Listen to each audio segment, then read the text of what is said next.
सुप्रभात। इश्क है जज्ब, इश्क है जज्ब। जज्ब एक तरह का इश्क है जो दो प्रेमियों के दिलों को बांधता है। और ऐसा कहते हैं कि जहां इश्क सादिक होता है वहां परमात्मा का वास होता है, क्योंकि उस हालत में और सब चीजें जल भुनकर खाक हो जाती हैं। जज्ब इसलिए सुलूक पर हावी हो जाता है और इतना हावी हो जाता है कि सालिक यानी राह पर चलने वाला सिर्फ जज्ब के इशारे पर ही चला करता है। यह हालत हो जाती है कि ऐसा व्यक्ति तारीकी गिलाजत में भी जाए तो ईमान की रोशनी लेकर जाएगा। गिलाजत होता जिंदगी की दलदल,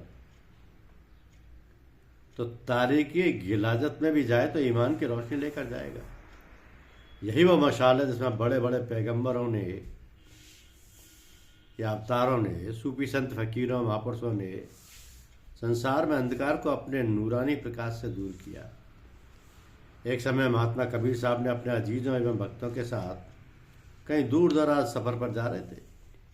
रास्ते में एक गांव पड़ा। उन्होंने देखा कि उस क्षेत्र के लोग एक साथ एकत्र होकर भजन कीर्तन करते हुए मालिक की याद में डूबे हुए थे।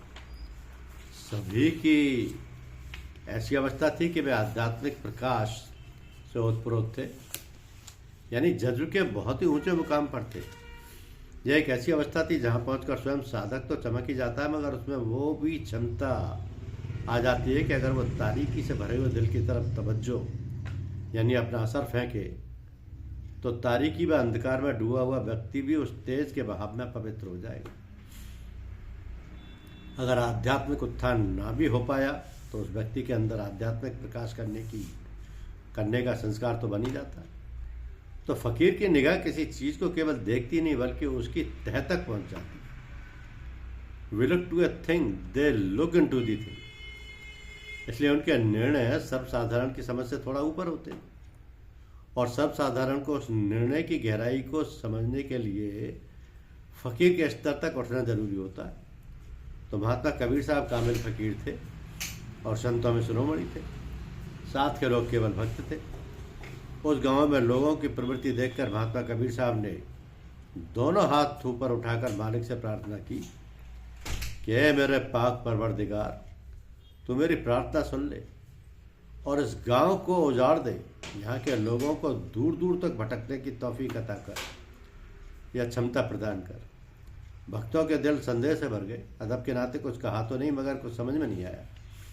कुछ दिनों के बाद महात्मा कबीर साहब का गुजर ऐसे गांव से हुआ जहाँ के लोग भ्रष्टाचार, दुराचार, मद्यपान तथा अन्य भिन्न भिन्न प्रकार की सांसारिक गंदगियों में सर्वाबोर थे।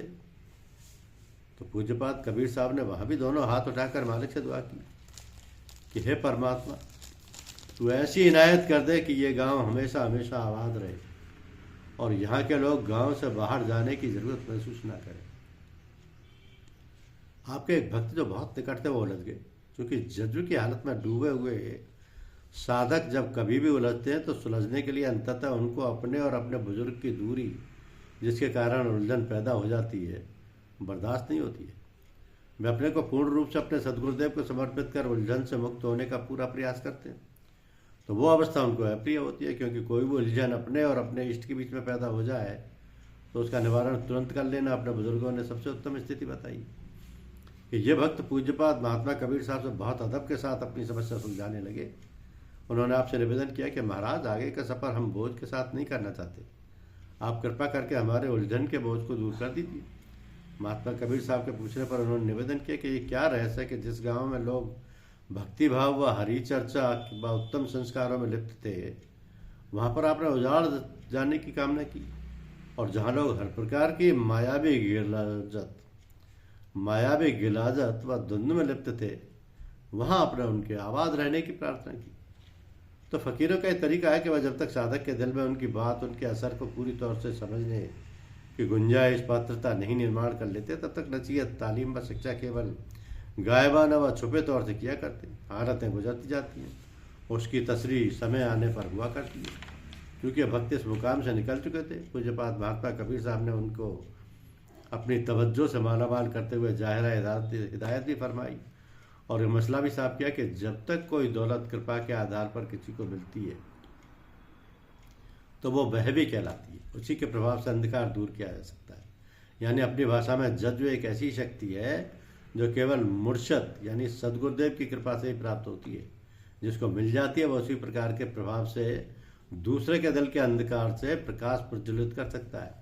ऐसे लोग खिदमत खल्क यानी भूले भटके लोगों को रास्ता दिखाने के लिए सबसे ज़्यादा प्रिय होते हैं, और उसी प्रकाश को फैलाना यानी अंधकार को दूर करना, यही उनकी सबसे बड़ी साधना होती है। तो महात्मा कबीर साहब ने अपने भक्त की गुत्थी सुलझाते हुए फरमाया कि देखो भाई, ये गांव अगर उजड़ जाएगा तो यहाँ का हर व्यक्ति जहाँ जहाँ जाएगा वहाँ वहाँ संस्कार के अंधकार में परमार्थ का प्रकाश फैलाएगा। इसलिए एक फकीर होने के नाते मेरी कामना व्यक्तिगत ना होकर सार्वभौमिक हित के लिए है।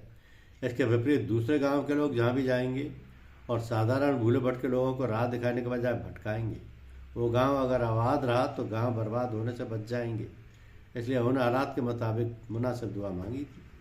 वक्त का हृदय गदगद हो गया, वो बात दिल में जम गई, गुत्थी सुलझ गई, सफ़र आसान हो गया। ये बात दिल में जम गई। वह पक्षी की तरह शुद्ध होकर अपने सदगुरुदेव के पीछे आनंद में डूबे रूहानी सफ़र करने लगा। ये काम सलूक के बस का नहीं है। सलूक में स्वयं स्वतः अकेले चलना होता है। जज्ब बुजुर्गों की इनायत से प्राप्त होता है। धन्यवाद।